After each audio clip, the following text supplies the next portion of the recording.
information. I don't want to wait. Gosh, if I have to, and then I've had it where it's live, so it's just regular time, and I'm like, oh my God, this woman talks so slow.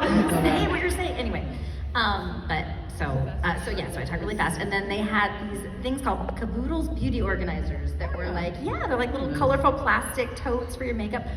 And they couldn't find someone who could get all the information in a certain amount of time. So somebody said, I'm working with a girl, she's 15 and she talks really fast, and we are trying to slow her down all the time, but she's got good diction and everything's, I think she might be good for this. So the guy's like, bring her over. So I did it, and I did it like in 3 takes, and he was like, you could have a career at this, that was great.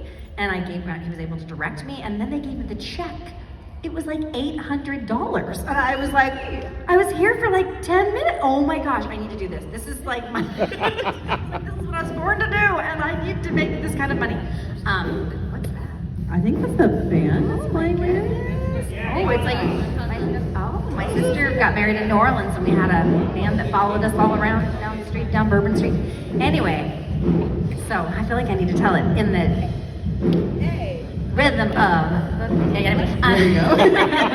but I bought a crappy car for $800 and fixed it, and I had a car, and I was like, this is great. Then I went away to college, and then I did stand-up comedy, and while I was doing stand-up comedy, Pauly Shore's mother, who ran the Comedy Store, said, you need help with your jokes, you need to write better jokes, but your all those voices you do, that's where you should be. You should make money at that. And she's like, while you're writing your jokes, you should go try to do some voiceover and then come back into the stand-up comedy.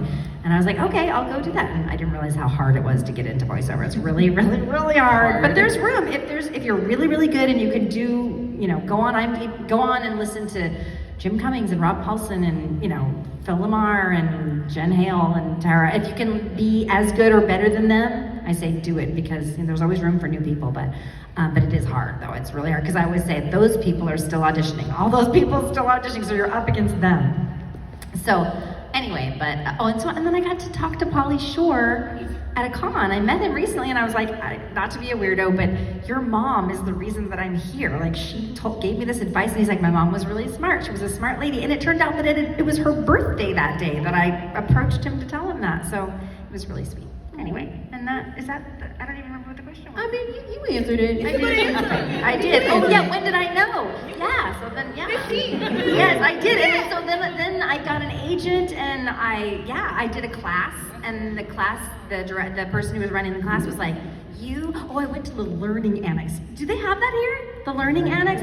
It's like this thing where you pay like $30 and you can go, it's like, it was like a newspaper, like a free newspaper called Learning Annex, and you could go to all these different like seminars, and most of it's BS because they just want your $30. But you are meeting someone who is like, has some kind of power. So it said, Linda McCarroll, top voiceover agent in Los Angeles, and it's $30. And I was like, oh my God, I was so broke at the time. I was like, $30 is like 3 days of work, because I was like cleaning houses, and they say they pay you $40 to clean the house, but they take out their fee, because I worked for like a service, and so I was making like $10 to clean someone's house. It was slave labor. Yeah. Anyway, and I had to bring all my own supplies. It was terrible.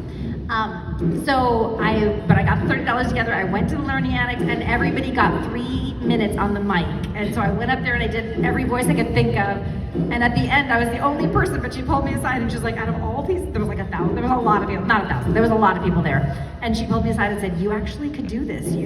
Go to this and go take these classes. And I was like, oh, they're just trying to sell me more classes, and I barely can afford the $30. So I borrowed my ex-husband, Delisle. I borrowed his credit card, and I said, please, but can you just please buy me this class? Because I know that I can do this. I just know I can do this. And I know that if I could just get in front of the right people, and if I could just get a demo tape, I could make this a reality. And he was like, you better pay me back. Because it was like $800 for a demo tape.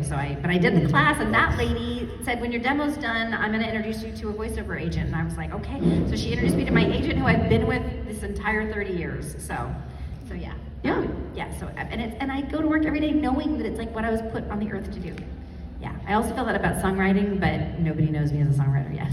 Even though I'm working with big people, but yeah, if you follow me on Spotify, I'm pretty good. Best Instagram. Yes. No, go ahead. It's like, great, you talked.